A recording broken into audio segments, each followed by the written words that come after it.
আজ ফার্স্ট আমাদের হাতে হচ্ছে হাতেখড়ি, সেটা হলো ফুরুলির। কখনো ফুরুলি বানানো হয়নি, বিশেষ করে আমি তো কখনো বানাইনি। মায়ের ইচ্ছা হলো যে আমি একটু ফুরুলি খাবো, তাই জন্য ভাইকে দোকানে পাঠানো হয়েছিল। ভাই 250 বেসন এনে দিয়েছে, আর বোন ধরেছিল ফোনের ফ্লাক্সটা, কারণ কারেন্ট ছিল না। আর এখানে আমি ব্যাটারটা তৈরি করে নিচ্ছিলাম।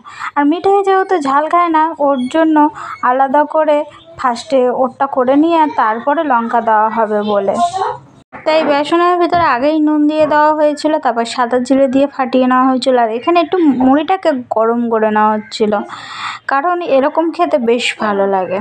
আর এখানে কড়াই তেল দেওয়া হচ্ছে, তেল গরম হয়ে যাবে, তারপর দেবো। আর এখানে যেহেতু হাতেখড়ি হচ্ছে ফার্স্টে একটুখানি দিয়ে দিলাম। দেখো ফার্স্টের ফুরুলিটা কি সুন্দর হয়েছে, দেখেছো তো? চলো, আমাদের কড়া গরম হয়ে গিয়েছে, এবার বোন দিয়ে দিচ্ছিল, আমি ভিডিওটা ধরছিলাম। দেখেছো, ওকে দেখে দেখে আমি বলছি কোথায় ঠ্যাং করছিস, কোথায় বগের ঠ্যাং, কোথায় হাতির ঠ্যাং, এসবগুলো করছিস, এর পরেরটা আমি করব। তো এটাই বলছিলাম বোনকে তখন। তারপর তো বোন কড়াই দিয়ে দিচ্ছিল একে একে।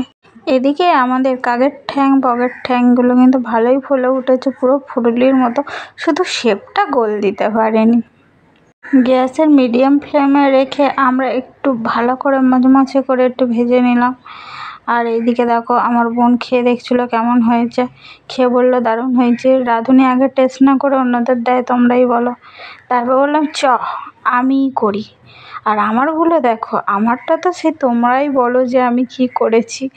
আমি তো আরও হাতির ঠ্যাং বগের ঠ্যাং করে দিয়েছি, কুড়কুড়ে করে দিয়েছি, ঝুড়ি ভাজা করে দিয়েছি। এখানে আমাদের হয়তো ব্যাটারটা আর একটু ঘন করা উচিত ছিল, হয়তো একটু বেশি হয়ে গিয়েছে। ঝপ করে জল ঢেলে দেওয়া হয়েছিল, আর আমাদের কাছে বেসনও ছিল না, 250 ছিল, তাই সেইটুকুই পুরো ঢেলে দিয়ে আমরা জল দিয়ে গুলছিলাম।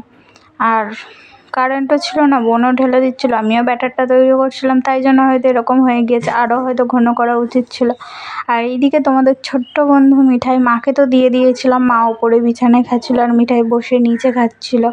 আর মিঠাই খেয়ে বলছে দারুণ হয়েছে কিন্তু মা। আমি বাকি থাকবো কেন, চলো এবার আমি একটু টেস্ট করি। সত্যিই ফুরুলির মতো হয়েছিল, ঠিক আছে। তবে হ্যাঁ, এই ভিডিওটা দেখে কেউ ফুরুলি বানানোর ইচ্ছাটাই ত্যাগ হয়ে যাবে, কারণ এরকম ফুরুলি ফার্স্ট টাইম আমি করেছি। তোমরাই বলো এটাকে আমি কি তৈরি করেছি।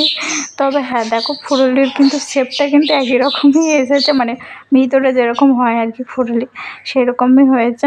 তবে একটু এই যে কাকের ঠ্যাং বগের ঠ্যাং হয়ে গেছে। তবে হ্যাঁ, আমাদের এই ভিডিওটা দেখে কিন্তু চেষ্টা করতে যেও না ফুরুলি করা, এর জন্য ইউটিউবে আরও ভালো ভালো ভিডিও করা আছে, সেইগুলো দেখে বানিও। আর পরে বোন বানিয়েছিল বেগুনি, আর সেই বেগুনিটাই আমরা খাচ্ছিলাম।